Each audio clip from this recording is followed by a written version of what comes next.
Hello, my name is Duerden. I'm a senior lecturer at the University of Salford in Greater Manchester in the UK.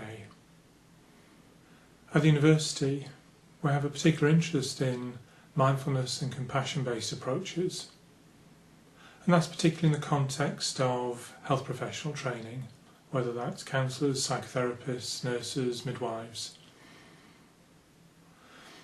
The interest we have is how to adapt mindfulness-based approaches to meet the needs of participants.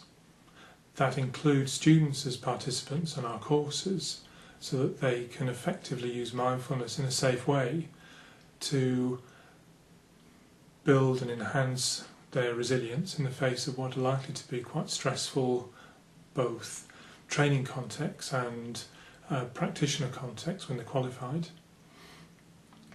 But also how to offer teacher training in mindfulness so that the people we're trained to teach mindfulness have a clear framework within which to offer mindfulness safely and to also offer it in a way that adapts to meet the needs of participants.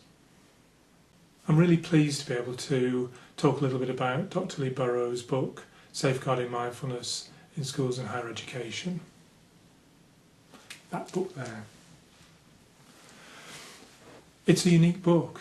It's the only one that addresses crucial issues about how to teach mindfulness safely. And although the focus of the title is around teaching in schools and higher education, I think it's essential reading for all mindfulness teachers. Fundamentally, the book is exploring how can we understand why some people struggle in the mindfulness practice and what kind of struggles might they be having. And it also addresses how to teach mindfulness safely. It gives us guidelines for safe practice. The challenge arising from Leigh's book is that many of the standard curricula that are used to teach mindfulness in clinical, educational, community contexts are based on assumptions that may actually be unfounded. Leigh's research suggests that many people that we think are doing absolutely fine during a mindfulness practice may be having very difficult experiences, and that we can't necessarily judge how well people are doing from their outward appearance.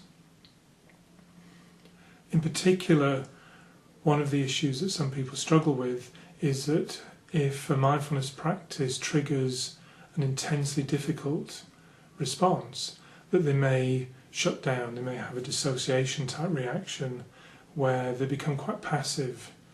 This may be a response that they've learned as a way of keeping themselves safe through difficult experiences through much of their lives. And many of us routinely have a kind of a shut-down withdrawal reaction to difficult experiences. From a teacher's point of view, someone who is quiet, passive, maybe a little disengaged, isn't that noticeable. And depending on how we are with the people that we're teaching, particularly in the first session, we may feel reluctant as a teacher to really explore what's happening for someone if they seem a little disengaged. It could be quite challenging and threatening to someone to come at them like the Spanish Inquisition and start wanting to know exactly what's going on. In fact, that might cause them to withdraw and shut down even more. As a mindfulness teacher, most mindfulness teachers often will have a policy of interviewing people, having some way of screening people prior to the first session to hopefully mean that the people joining them in that first session haven't got any issues that are going to cause problems for that person in practicing mindfulness. However, again, Leigh's research and research from other people like Willoughby Britton show that we can't necessarily assume that such pre-course screening is effective. One of the issues is that people really don't know how they're going to respond to a mindfulness practice until they do some mindfulness practice. And in particular, they may not know how they're going to respond to a particular type of mindfulness practice that has a specific focus until they do that practice. Another really wonderful thing from Leigh's book, which I'd never come across before, is the use of beanbags in teaching mindfulness-based movement. Mindful movement often is a bit of an awkward kind of thing to do. Not everyone's happy standing in weird yoga-like poses or doing tai chi, qigong-y kind of arm movements, whereas most people are pretty happy to throw a beanbag, and if you drop it again, there can be wonderful experiences about what comes up for you when you miss, you drop or whatever, that beanbag. Mindfulness teachers who are looking for another way of teaching mindful movement that's very accessible, that is fun, and that gives a good kind of group feel, then using a beanbag as a focus and learning how to do that from Leigh's book is really well worth doing. Just to conclude, I'm again really pleased to be able to recommend Leigh's book and to talk about it.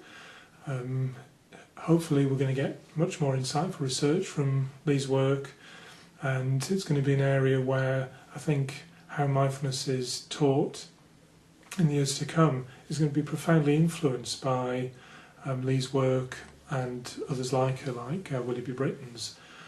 In some ways, mindfulness is in its very early days. If you think about mindfulness-based stress reduction, John Kabat-Zinn developed that, having had a vision in a long retreat about how to put together a curriculum, and really, bar some very minor differences, that curriculum is the same as it was from the late 70s when it was developed.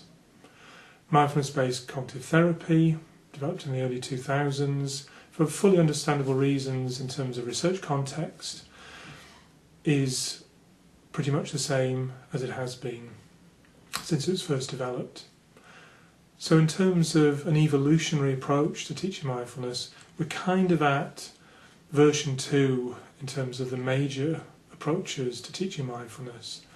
There are models of a more evolutionary approach to teaching mindfulness. If you look at Breathworks and their mindfulness-based pain management course, that is in a continually evolving program where new insights from pain research, mindfulness research are woven continually into the program, and it's updated, sometimes quite radically.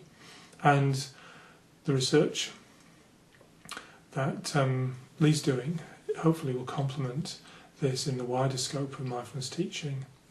Our own particular way of working with mindfulness in terms of mindful resilience enhancement at the University of Salford and integrated mindfulness, again, has perhaps a more evolutionary approach where rather than wanting to have a fixed manualised curriculum, it's seen as essential in our work, perhaps rooted in a more person-centred model of teaching mindfulness, to adapt to participant need, so that no course will ever be the same as another course because no group of participants is ever the same.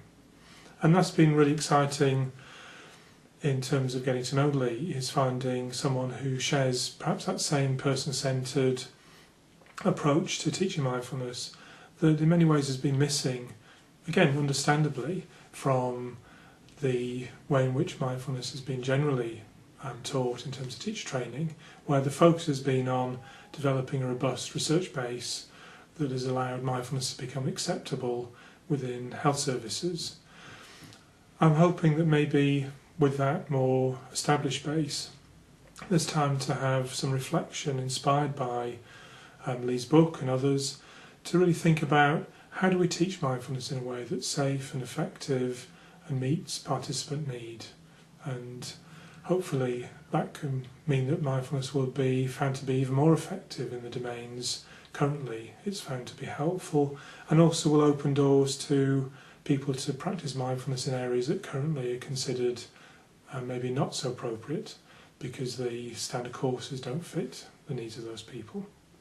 So all the best, Leigh, and hopefully I'll see you again either when you're next in the UK or if ever I get over to Australia.